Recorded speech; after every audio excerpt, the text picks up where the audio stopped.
Stepping stone school ಮಕ್ಕಳು ಈ ರೀತಿ ಎಕ್ಸಿಬಿಷನಲ್ಲಿ ಭಾಗವಹಿಸಿರೋದು ನಮಗೆ ಪೋಷಕರಾಗಿ ನಮಗೆ ಭಾಳ ಖುಷಿಯಾಗಿದೆ. ಇಲ್ಲಿ ಇವರ ಒಂದು ಟೆಕ್ನಾಲಜಿ ಮತ್ತು ಥಿಂಕಿಂಗ್ ಲೆವೆಲನ್ನು ನೋಡಿದಾಗ ನಮಗೆ ಭಾಳ ಖುಷಿ ಆಗುತ್ತೆ. ಹಾಗೆಯೇ ಅಡ್ವಾನ್ಸ್ ಆಗಿ ಟೆಕ್ನಾಲಜಿಯನ್ನು ಯಾವ ರೀತಿ ಕ್ರಿಯೇಟ್ ಮಾಡಬಹುದು ಅನ್ನೋದನ್ನು ಮಕ್ಕಳು ಜನರಿಗೆ ಇವತ್ತಿನ ದಿನ ತೋರಿಸ್ಕೊಟ್ಟಿದ್ದಾರೆ. ಹಾಗೆಯೇ ಇವ್ರು ಮಾಡಿರುವಂಥ ಪ್ರಾಜೆಕ್ಟ್ಗಳು ರೈತರಿಗೆ ಭಾಳ ಯೂಸ್ ಆಗುವಂಥ ಪ್ರಾಡಕ್ಟ್ಗಳಾಗ್ಯಾವ. ಇದನ್ನ ಮುಂದಿನ ದಿನಗಳಲ್ಲಿ ಈ ಟೆಕ್ನಾಲಜಿಯನ್ನು ಬಳಸಿಕೊಂಡು ಜನರು ಇದರ ಉಪಯೋಗ ಪಡೀಲಿ ಅಂತೇಳಿ ನಾನು ಈ ಸಂದರ್ಭದಲ್ಲಿ ಹೇಳ್ತೇನೆ. ಹಾಗೆ ಈ ಮಕ್ಕಳು ಸಹ ಎಲ್ಲರೂ ಅವರವರ ವಿದ್ಯಾಭ್ಯಾಸದಲ್ಲಿ ಚೆನ್ನಾಗಿ ಓದಿ ಮುಂದೆ ಎಲ್ಲ ಫೀಲ್ಡಲ್ಲೂ ಅಚೀವ್ಮೆಂಟ್ ಮಾಡಲಿ ಅಂತ ನಾನು ಆಶಿಸ್ತೇನೆ. Thank you.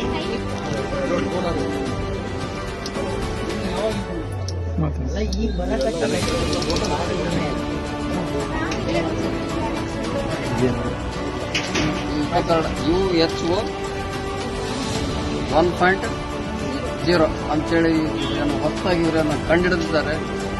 ಇದರ ಉಪಯೋಗ ಏನಂತ ಹೇಳಿದ್ರೆ, ನಾವು ಇಲಿಗಳಿಗೋಸ್ಕರ ಇದನ್ನು ನಾವು ಉಪಯೋಗ ಮಾಡ್ಕೊಂಡ್ರೆ ಕೆಲವೊಂದು ಸಾರಿ ನಾವು ಇಲಿಗಳಿಗೆ ಬರ್ತಾವಂತೇಳಿ ಇಲಿ ಎಗಣಿಸಲು ಔಷಧ ಹಾಕ್ತೀವಿ.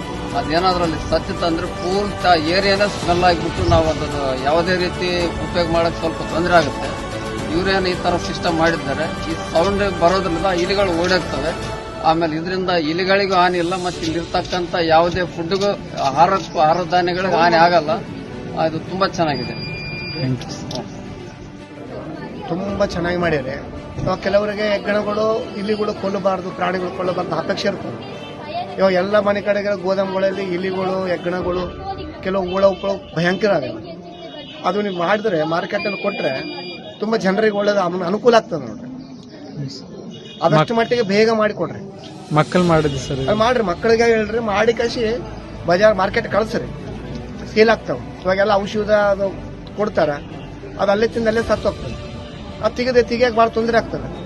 ಇಂಥವು ಮಾಡಿದ್ರೆ ಏನಾಗ್ತದೆ, ಅವು ಎಕಡೆ ಓಡೋಗ್ಬಿಡ್ತಾವ, ಇಲಿಗಳು ಓಡೋಗ್ಬಿಡ್ತಾವ. ಎಲ್ಲ ತೋಟದಲ್ಲಾಗಲಿ, ತುಳಸಿ ಗಿಡದಲ್ಲಾಗಲಿ, ಹೂವಿನ ಗಿಡದಲ್ಲಾಗಲಿ ತುಂಬಾ ತೊಂದರೆ ಕೊಡೋದು ಹೆಚ್ಚಿಗೆ ಹೆಗ್ಗಣಗಳು. ಅದೊಂದು ನೀವು ತಯಾರು ಮಾಡಿ ಮಾರ್ಕೆಟ್ ಬಿಡ್ರಿ, ತಪ್ಪದೆ ಬಿಡ್ರಿ. ಮಕ್ಕಳು ಮಾಡಿದ್ರಿ ಹೇಳ್ತೀರಲ್ಲ, ಅದೊಂದು ತಯಾರು ಮಾಡಿ ಬಿಟ್ಟು ಬಿಡ್ರಿ. ಅದು ಎಷ್ಟಾದ್ರೂ ಕೂಡ ಪಬ್ಲಿಕ್ ತಗೊಂಡು ಹೋಗ್ತಾರೆ.